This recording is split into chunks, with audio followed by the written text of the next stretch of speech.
All right, welcome back to episode 4 of the Stripe Sox podcast. I'm one of your hosts, Justin Levy, And I am your other host, Jonathan Melma. and we are on episode 4. Can you believe it, Jonathan? Did you think we would make it this far? I thought we would, but it's going a lot better than I planned. So I think it's going quite strong. So Always yeah, possible. we have officially scored at this point. We've made it around all four bases back to home. You know what? Only took us about 4 weeks. I would say that's a record, but I've seen Bartolo Colon run around the bases for a home run, so I think we're about at that pace. That's fair. That's fair. So, So but we made it. We made it. That's all that matters. we did. So we're gonna go into impressed, unimpressed. I'm gonna kick us off here. First off, impressed this week is my guy Mason Miller. Oakland A's or Sacramento A's, I guess, as they're filing for the trademark now.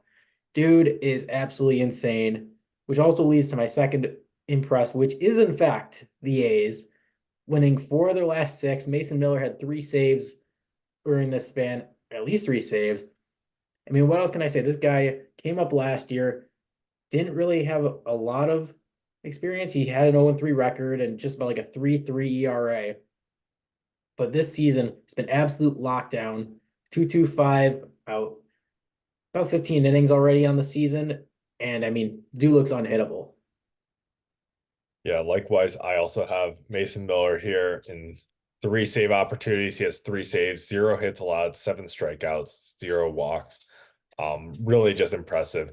And not to mention the between the legs roller play that he had too this weekend was quite impressive. A little more So, Furley-esque, but not necessarily going to the foul line. right, right. So, yeah, I also have him as one of my impressed. So would you like to keep going with your list? Yeah, so I have Michael Bush, who is currently on a four-game homer streak. We'll see if it continues tonight of the night of the recording. Um, Colton Cowser, who has 6 runs, 10 hits, two or four doubles, four home runs, RBI, and a triple slash of 435, 481, and 1,130 over his last 7 days. Truly impressive and very, very hot bat right now for the Orioles, especially with only two of his hits being singles and the rest being extra base hits. Very, very impressive. And then my final guy would be Tyler Glasnow, who threw 7 innings against the Twins, allowing just 3 hits, no runs, no walks, 14 strikeouts. So just truly a dominant start from him. What do we expect though? We expect him to be this dominant. I mean, we might So be like the reverse jinx out here because we were saying that the Pirates weren't going to necessarily be as good as they are. They've looked very good this season. We talked about the A's. Now they're hot. We talked about Tyler Glasnow last week. If you haven't seen it, you should. Great episode about with our pitching issues. And all of a sudden he goes out and absolutely dominates in his next start. So what prediction should we have next? Who's going off next? well, I also want to point out that I complained about the Tigers' bats being cold, and then they got real hot the next few days. So we're just on top of it lately. We're on the wrong side of it. Well, we're on the right side for me at least with with getting the Tigers to wake up. But yeah, no, what prediction do we want to have for this week? Um, well, let's see. Or Who's what unprediction should we have for this week? Well, I would 'Cause like to say the White Sox, but I think that they might be a lost cause at this point, and this is saying about 3 weeks into the season, so probably not that way. Let's go with oh, another one. I just thought of this. We were talking about how the Twins didn't have any bats, and all of a sudden they've been winning a bunch of games recently. that is very true. And we also did not think that the Royals were going to do really well, and they're doing well all of a sudden. So You know it what? is early season though, so That's true. It is true. It is early. I'll say this. I'm gonna go with you know what, my unprediction. I'm gonna go with the Marlins. They're gonna pick it up this week. I got a feeling. Okay. So if they go 0-5, don't at me. My unprediction this week is going to be Bryce Harper continues his slump. We thought he broke out of it last week with his 3 home run game, and then he went right back into it He's 2 for 27 over his last 7 games. He was one of my unimpressed for the week. I really do like Harper, but his bat has just been ice cold this season. I don't think really anybody's going to do that. Besides the one night he had 3 home runs, he's done basically nothing. Except he did wear one of the old jerseys. Shout out to him for that. I absolutely love to see that. You did get anything, and we like to thank Twitter for that because if you are on Twitter and something happens, you are definitely caught at some point. Hmm. So I'm gonna go with my impressed to unimpressed because it is a one long sequence of my beloved Chicago White Sox. I am impressed with how bad they actually are, which leads into my unimpressed because they are just that terrible. You have been shut out 5 times in your first 15 games. I'm pretty sure you haven't, not pretty sure, I am sure that you haven't scored more than 2 runs in every game but two, and you've won 2 games all season. If they win 15 games, I would be impressed. So right now my benchmark is 15 and 147. I don't know how much worse you can get than that. Our one bright spot, Garrett Crochet had a bum outing against the Reds. The Reds are a solid squad, and they put up, was it 32 runs in a 3-game series to a mere 5? This is not just bad, it is pathetic. It's historically bad. It's This is their worst. pathetic. This is their worst start in franchise history. This is going to end up being the worst start in MLB history. What is the worst start in MLB history? Ooh, that's a good trivia question. Let's go. Let's go on the. We're calling this on the fly. We're pinch hitting here. I bet you it has to be close to that though. Oh, what do you know? It's the second most searched thing. And Shanti Shepuru writes that the worst start through 25 games was the 2022 Cincinnati Reds. What did they go? 3-22 in their first 25 games. Oh wow. So you guys have a chance not to be worse than that. The 2023 A's were 5-20, and they are the third worst start. Or well, tied with the 2018 Reds, the 2018 Royals, and the 2006 Royals, the 2004 Expos. Oh, that's a sad one.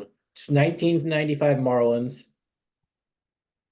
And the worst start through 50 games is last year's A's at 10-40. So, let's see. Will the White Sox win 10 games before June? My guess is no. I'm gonna say yes, but I'm gonna say they win like 11. All right, a lot of optimism. They're calling up guys. They're possibly signing Tommy Pham. You have some hope, I Oh, guess. it's okay. There was a meeting today, a full team meeting, and they went out and still can't score on the Royals. So, what did that meeting really do? It took up time that they could have been practicing. Yes, on the nose. Yep. So, are you unimpressed with anything else this week? No, just that the White Sox are that bad. They were that bad that it just took up everything else for you? Yep. I couldn't Sure. focus on anything else. They were just so bad in the sport of baseball that I can't even focus on it. It's so bad I'm turning to the north side to watch happy baseball. That does sound like a really bad problem. It's So, first world Chicago sports problems, okay? really it is. It is. What are there? 4 markets that you could do that in You know right what? now. Yes. The good news is though, Eloy Jimenez got activated off the IL. That The is funnier news is the White Sox posted a graphic about it, and the sponsorships were 2 urgent care facilities. I did not see that. Thank you, Chicago White Sox, for absolutely being a clown show. At least they're embracing it. Oh, oh, Okay. there's a reason I'm wearing a Padres hat and a Mets jersey. your team list right now. I'm a free agent, so Yeah. team call, and my phone number is always available. I am not dropping it, but DM me on Twitter. I will be happy to hear all fan resumes for why I should join a team. I have two requirements though. It can't be the A's and it can't be the Yankees. Oh, I I will, thought it could not be an AL Central team as one of those. well, it's not going to be a Tiger, so I can tell you that now. All right, Yeah. never mind. Seven criteria.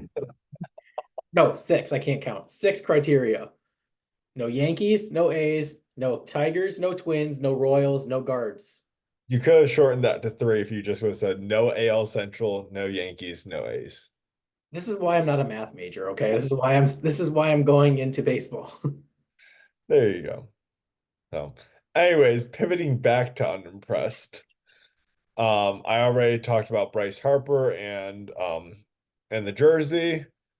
Well, the reason that he's wearing that jersey is because the other uniforms are ripping and showing sweat. I am quite unimpressed, just like the players are with the uniforms I this forgot who it year. was. Somebody slid into home and their pants ripped. Yeah, It was a Tiger. it was a Tiger. It might have been Kerry Carpenter, I I think think. it was Carpenter. I think it His was Kerry pants ripped in Carpenter. half. Yeah, that's On the what I was talking scene. about with the ripping of the uniform and like the sweat showing and everything with one of the pictures on the Yankees. It was Rodon. It was this different shade of gray. It Yeah. was Oh yeah, and the different one of the 50 colors. shades. Yeah.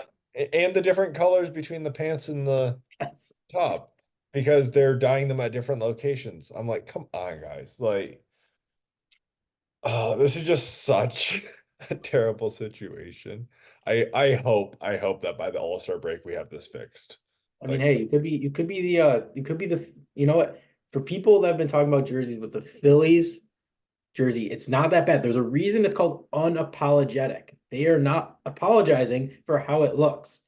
My only unimpressed with that one, I know, besides the White Sox, this is something that's been on my mind. The Trey Turner number, 7 on the back, is a question mark. And all it makes me think of is the Riddler. So if you just so all you do is you put a green question mark over that, and all of a sudden it's riddle me this, Batman. yeah, I don't hate the jerseys, but they certainly aren't the best jerseys for the City Connects. I just hope that Detroit's doesn't get screwed up. Like I've been waiting so long for the City Connect, and if it comes out as a dud, I'm going to be really disappointed. Yeah. Uh, I mean, the White Sox one. The South Side is always just it's so nice. Their jerseys. I wore episode one again. Check it out. It's long, but it's worth it. it is South definitely Side jerseys, they're so nice. yeah. Some other ones I really like would be like the Nationals. The Nationals have a Cherry really blossoms. yes. It's hard to beat that. So Um, yeah. they're getting rid of them. They are? Yeah. Are they replacing them? No, this is their last season wearing them. Oh, because they're getting new ones next season, right? I don't know if they're getting new City Connects or if they're just. They're the nicest ones in my opinion. I mean, the Marlins ones. Marlins ones are really nice. Yeah. Yeah. Which I don't know. Anyways, we're getting off on a major tangent about this. This However, could be a whole nother episode topic, I really. did think though of a baseball riddle that Okay. goes like the riddle me this. Okay. What can you steal, but you're safe? A base. There you go. Just like Trey Turner. Boom. There you Mm. go. Every Without see, getting caught last year, too. he didn't. Yes, that's true. Very impressive. So, Mhm. well, going from a very impressive feat like that back to the unimpressive Blake Snell. He threw goose egg. That was brutal. He hurt my fantasy team, but it's okay. We'll recover. 2 games, 7 innings, an ERA of 12.86, 9 strikeouts, 4 walks. Not doing too hot with the Giants. Not what they expected when they signed him. I could have put a few other guys in here, um, in the same spot, but really Snell stood out because he had a lot less innings in his starts, and the other thing is he wasn't playing against World Series contenders like the other teams were. Because like Charlie Morton and Jesus Luzardo were guys I considered for this too, but they played each other. And at least Jesus was playing against the Braves, so he has an excuse. So, but Blake Snell really has no excuse. I forget who they were playing, but it was not like amazing teams by any stretch. When was the Rays? It was his homecoming back in Tampa. Oh yeah. Okay, besides the Rays, but he didn't even do terrible against the Rays. It was the next game that he did really bad. My final unimpressed is everybody who's blaming Shohei Ohtani still for the whole betting scandal. Like at this point, 37 pages of documents have come out where Ipe has straight up just admitted that he actually stole the money and everything, and it's just absolutely crazy. Um, I will say one of my favorite quotes from that is the "I'm not good at this sports betting stuff, am I?" LOL. LOL, and There sending was it to the LOL in there. yep, and sending it to your bookie of all people. Or where he's like, there's soccer on like 24/7, you know? Yeah, It's it was something like 26 bets per day for a year and a month. I averaged it out to or something like that. It's absolutely insane. It was over 19,000 bets. that's And called an oh, addiction. oh, for sure. For sure. What was it like $187 million or something like that of Yeah, wagers and that's a loss of over 40 million. Yeah. Don't bet unresponsibly. Only bet responsibly. Only bet what you can lose. well, well, that would Just want to put that out there. Don't turn into eBay. be a great sponsorship. So, sponsored by sports betting, where you Right. should, as you just said, Bet responsibly. there you go. Yeah. It's a weird frame for the MLB to be in where they have a betting scandal going on right now, but like some of their biggest sponsors are sports books. You You have need draft. them at the ballpark. Oh, yeah, exactly. You have them right at the ballpark. You're encouraging people to bet at the games and everything, but like it's also not a great look for this.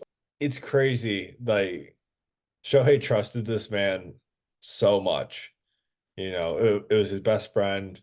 Like they did so much together. You can see from um, all of the pictures of them together and the text messages and everything. And just for him the whole time to be behind his, or not the whole time, but for over a year, just behind his back doing all of this is crazy, you know. And yeah, it really shows the type of man that Ipe is, truly. And yeah, it's disappointing for sure, especially to take advantage of somebody like Otani. Yeah, can't go not great when things happened, or at least in the league, looking at it when things happen to stars, like it's not necessarily great. And so it kind of, I guess, not necessarily like a star on the field, but one on the call where John Sterling announced that he's going to have a press conference in which it's going to be an immediate retiring situation for him. With reports still coming out, it's going to be done at the end of the. They're going to be out by the end of the week. His press conference is Friday, but legendary voice of the Yankees just retiring. It's sad. It's a passing day, and it's, yeah, I don't know. It's just a sad thing trying to go into broadcast and knowing that one of the legends is stepping down. It's really the end of an era. It's like Ernie Harwell being done with the Tigers or Vin Scully with the Dodgers. It's just such an iconic voice that's been there for so long, and for him to be stepping away, it truly is going to be different and a big change for a lot of Yankees fans, a lot of baseball fans who listen to the Yankees games just whenever. Um, so I didn't necessarily listen to a ton of Yankees games, but still the calls that you hear from him, and when you hear basically any big Yankees moment over the last 30-40 years, something like that. I Over think it was, 5,000 games called. yeah, it was an insane amount of games called. There are just so many big moments, and Like that's the voice for it. So, that's just something that is synonymous with them. And to hear different voices is definitely going to be weird. Again, it's going to be like the Tigers losing Vin or Ernie Harwell or the Dodgers with Vin Scully. Like it's just weird. You don't really get over that quickly. It will definitely be a change for Yankees fans and baseball fans listening to Yankee baseball radio. Mhm. Oh, I had kind of more on a grim, not necessarily grim, but like more somber note. Uh, but as we're gonna go into a fun fan favorite segment, well, hopefully fan favorite segment of the randomest poll player. Just You'll kidding. have to take my word for this. It is spinning now, and it is outfielder again. Round two. Again. Ooh, we should try to make it more challenging now. Try to make it more challenging now. Pick a division. Ooh.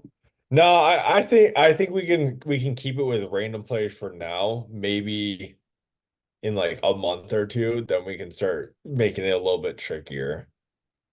I was gonna say we can't do back-to-back outfielders like without a You challenge. you want to spin it again? We can do a different Oh, position. no, no, no. We can keep outfielders. Okay. It's the reigning champ. I'm going second again. Okay. Hmm.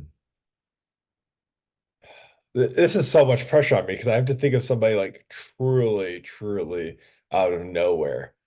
That's Um, why I picked second. I know, and yeah, it's such an advantage for you. I don't think I'm gonna win this, but Mikey Matok. I keep my tuck up. Then I'm gonna go with an obscure pick. Mike Napoli. He has played in the outfield before. That is true. I but I feel like he's a lot more known of a player. We just said randomest poll. We never established if they had to be known.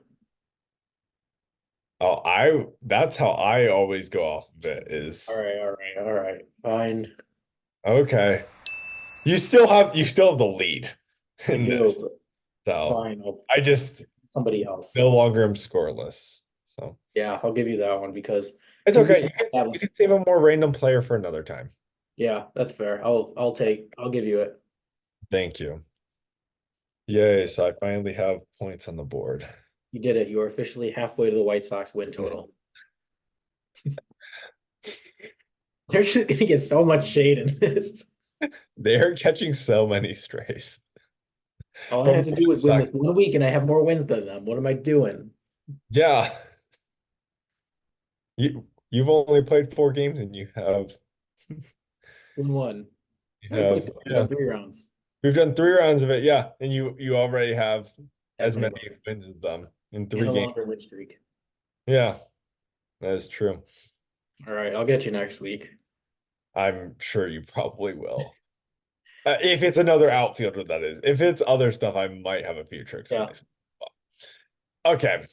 Also, I'm gonna try not to pick a ton of Tigers players, but See, I went with a different route. I didn't want to go Tiger, or I didn't want to go White Sox. I went different. I went Ranger. I went well, all. I wasn't expecting to get outfielders again, so I had to think on my feet because I was like, what are the odds of it being? Oh, I know I should have picked. I should have won Mr. Relevant, Jerks and Profar. Oh, sorry, Mr. Relevant. That would have been Mr. Relevant. That's what I should have had. There you go. Nice job, Will Smith. Yeah. So, well, we can move on to the next segment then, which is today, the day of recording this is Jackie Robinson Day. The So, most Jackie Robinson, Hall of Fame class of 1972. He was a one-time NL MVP in 1949, Rookie of the Year in 47, and a seven-time All-Star with 6 selections to the NL All-Star team from 49 to 54 and a one-time Negro League American All-Star in 1945. as well as helped bring the Brooklyn Dodgers their only pennant while they were in Brooklyn. A Correct. World Series title. They went to 6 pennants, but won one. Right. Right. So this is the most important. April 15th is the most important day in MLB history.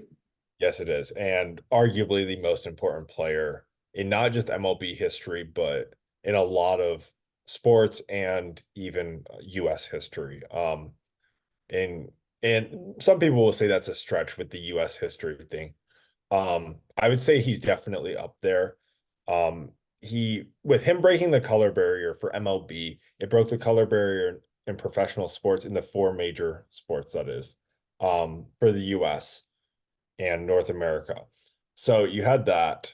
And on top of that, it also was at a time where there was still a lot of segregation in the South. And it was kind of the start of desegregating that and really integrating a lot more facets of life. So while some people might not say he's as influential as the most or one of the most, I would argue that he definitely is just because of that. But I also want to point out that he said, and I quote, I hope that I will be judged on my ball playing ability alone, not on the fact that I broke the color line, end quote. And that was to Dick Young of the New York Daily News before the 1962 Baseball Writers of America Hall of Fame election. So, Which, fun fact about the Hall of Fame, he actually had two plaques made. yes, he did. There's Which, a great article on MLB Network today from yep, I was gonna say, is that the one you Murti. also read? Yep, from Sweeny Murti. Yeah, we'll link that in the description. Very, very good Great piece. read. Um, I didn't realize it was updated so recently too, just 14 years I, ago. I didn't either. 16 years ago. 16 years. 2008. Yeah, it's 2024, 16 years. What did I say? Oh shoot. See, I can't do math. It's basic math. I can give you out of 162 what a potential record would be, but I can't give you It's simple math. okay, you're all set for just baseball math.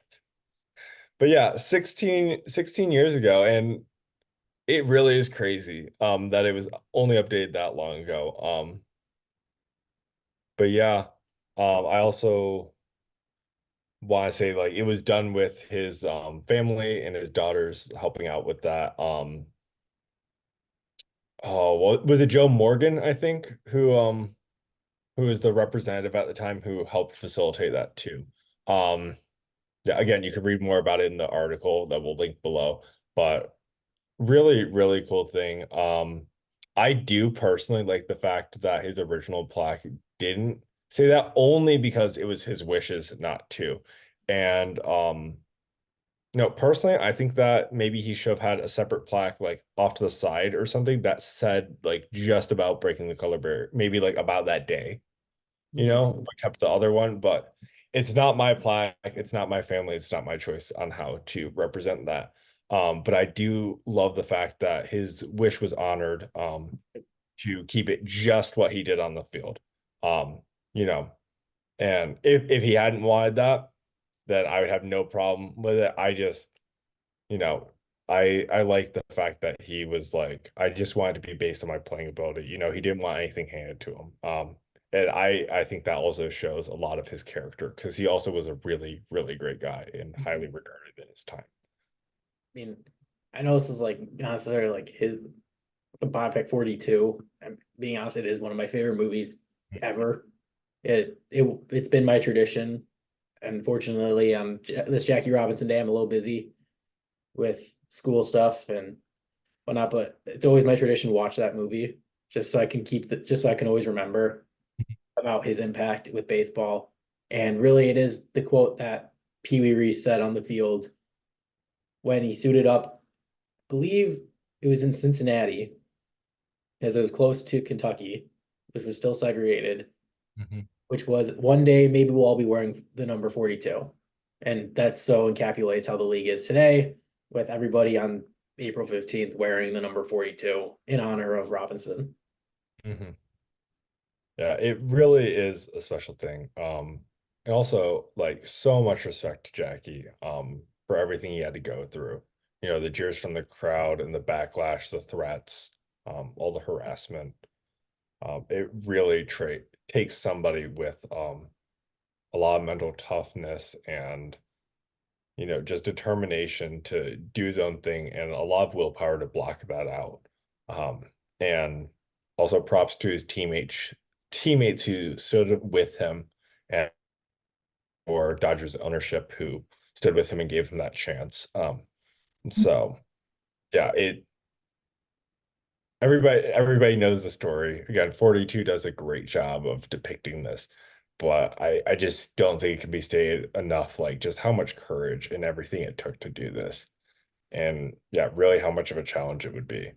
Um, I know I would be beyond scared going out there if I was in his situation. Um, yeah, just thinking about it makes me uneasy. But yeah, just for him to do that, um, truly just amazing. I mean, Do you have anything else? no, just moment of silence. So now we're going to transition to question of the day. I know everyone's real Of the favorite. week. The week. Oh, of the week, not day. Yeah. See, my We, brain is we like don't have a daily pod yet. Yet. that. If we get more followers, maybe we'll end up doing a daily show. But that's on you guys. Share, like, share, and subscribe. If you want to see more of us, that's how to do it. Make sure to turn on the notification bell and everything. So, yeah. So, Okay. So question of the week. question of the week. What was and what would be your walk-up song? Justin, would you like to go first? I would love to go first because I have a lot. So when in my playing days, we did all-star games, and we actually got to, and somebody brought a speaker out and we got to do walk-up songs. Mine was a song called Night on Fire by David Nail, country song. And I picked that one because I wanted to find a player who used a country song as their walk-up. And it just so happened when Corey Seager was on the Dodgers, at least for the year I was choosing it, that was his walk-up song. And I'm a big Corey Seager fan. So I thought that was a great song choice. When it comes to today, I actually have four that I would potentially use. Okay. One of them is Fear Never Broke My Heart, Luke Combs, absolute banger. Again, more country. Mm-hmm. I would do Kane Brown, Bury Me in Georgia. Again, It'd work more. really well if you played for the Braves. Yeah, that was the thinking. If I was for the Braves, it'd be perfect. Third one would be Could Have Been Me by the Struts. Rock song. The headbanger Mm-hmm. gets it's good catchy. Yep. Number four, off air. This is the one Jonathan was most anticipating. I have some Taylor Swift. Give me some Bad Blood. Former Anthony Rizzo. Bad Blood walk up. It is perfect. What part of Bad Blood? Intro, 100%. Okay, okay. I wasn't sure if you were 100%. gonna do like the chorus or the rap part or what. Nope, straight up the intro. I know, same Okay, thing that I did. It's perfect. It gets you right in the mood. Everyone knows the song, gets right into it, get fired up. Oh man, I'm hyped now. I want to go up to bat. Who's giving me a contract? there you go. I'm gonna ask a follow-up question on the fly here. Um, who or like what was your favorite walk-up song that you've heard other people use? Or you could do like a picture entrance music too if you wanted to do that. Well, pitcher entrance may be a bit easy because it starts with trumpets. Oh, yep. Is so iconic now because I will applaud SNY when they initially showed that on the broadcast and just let it play, no Mhm. talking, set the scene. That's how you get fan engagement. You post that on Twitter. That's where you get your fans. That's how you grow the game. You do stuff like that because now it makes me interested. Like, what do other ballparks do? Who's the closer music? What's the Mhm. closer walk in? What's your starters walk in? Like I know going to White Sox games, it's Thunderstruck, or at least it's been Thunderstruck. Past few times been like Back in Black, Mhm. but you have Thunderstruck all of a sudden. Now welcome to the field of Chicago White Sox, and you get your fireworks. Like that's just like the pairing in my mind. Yeah, very, very solid. So what about for a batter? What was your favorite walk-up? Batter, Pittsburgh Pirates, G1 Bay. He had a song that would call me. I was like Bay Bay Bay, Bay Bay Bay, and it was perfect for him. That was the best one. Oh, that reminds me of that's great. That's great. That reminds me, I think it was Jock Peterson's final year with the Dodgers. It was whatever year he did the home run derby and lost to Vlad. I think it Um, was his last. Yeah, that was his last year with the I think Dodgers. it was his last year there. He posted on his Instagram before the season started, and he's like, "What should be my walk-up music this year?" And the favorite one I heard from that was somebody said Kendrick Lamar's Mad City. That's so random too.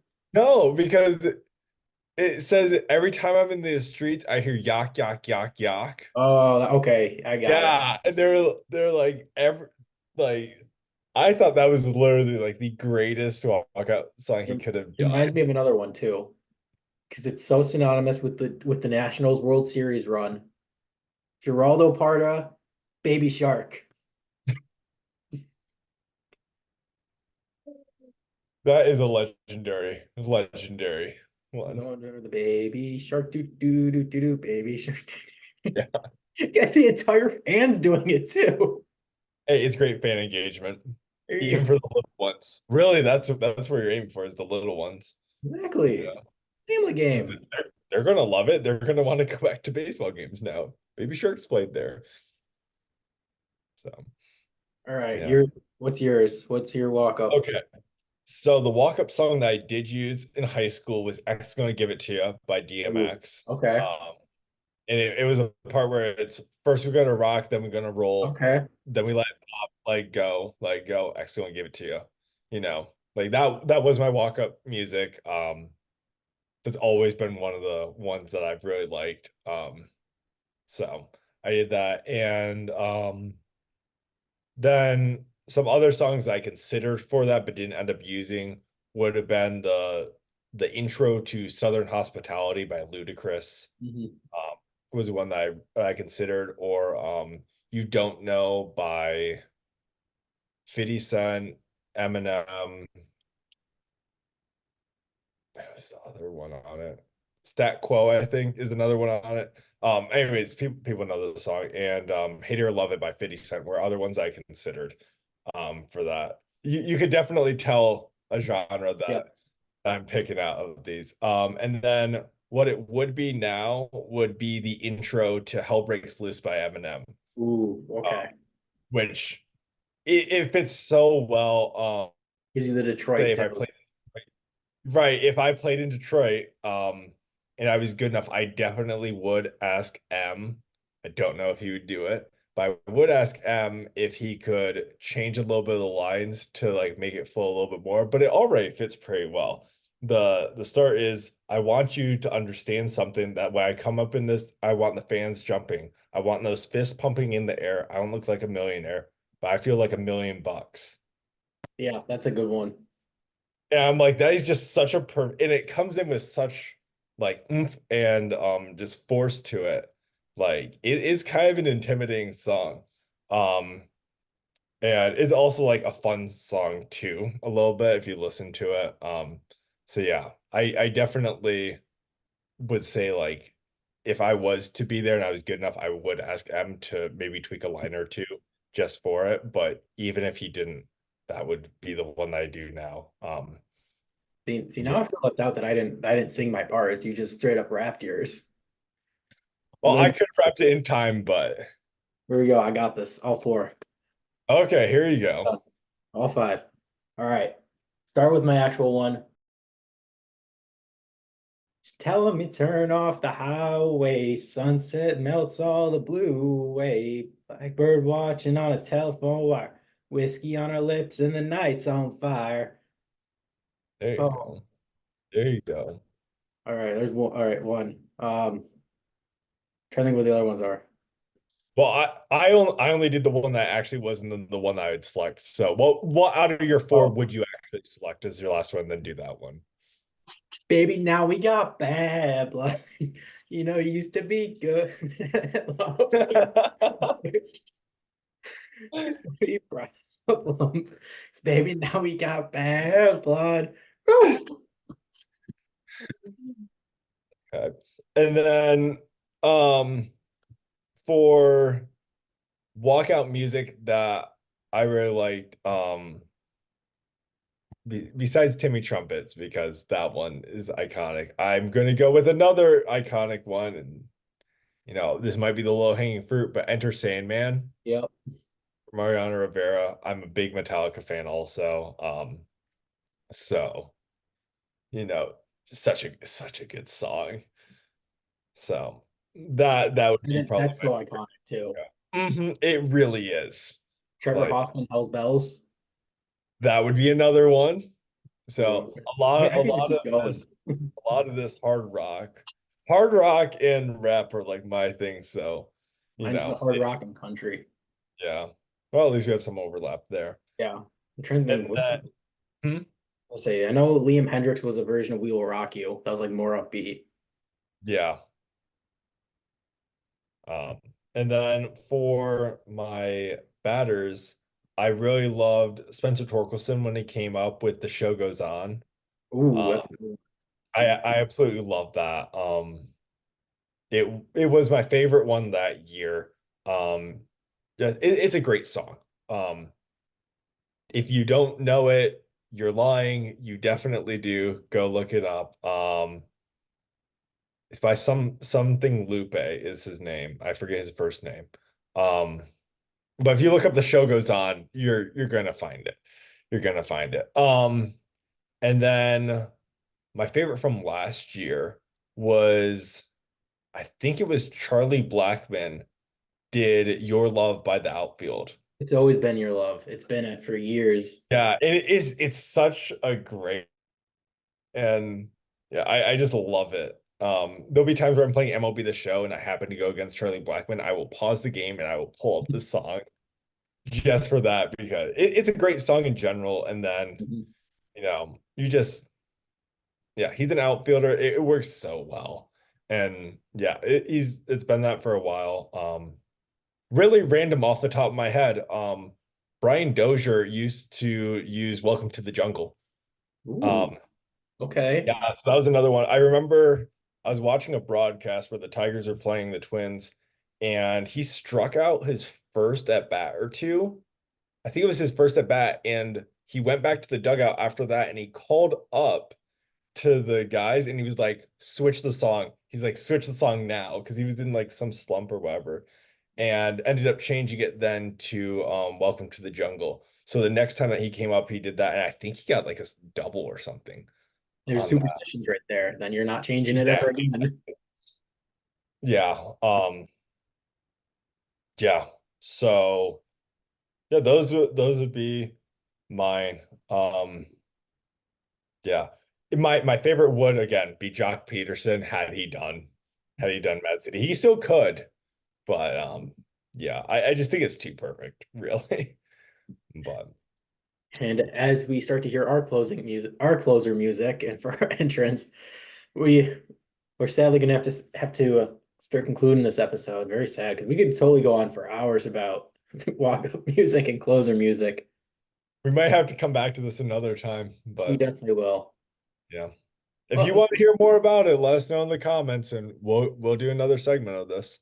oh, So, well, we can do plenty more with just the music and the MLB. Well, this has been Justin Levy, and Jonathan Melma. and don't forget to hit that like and subscribe button, and just keep on listening to our podcast. We are happy to have you for all your loyal viewers. Yes, thank you. Have a great week, and we'll see you here next week.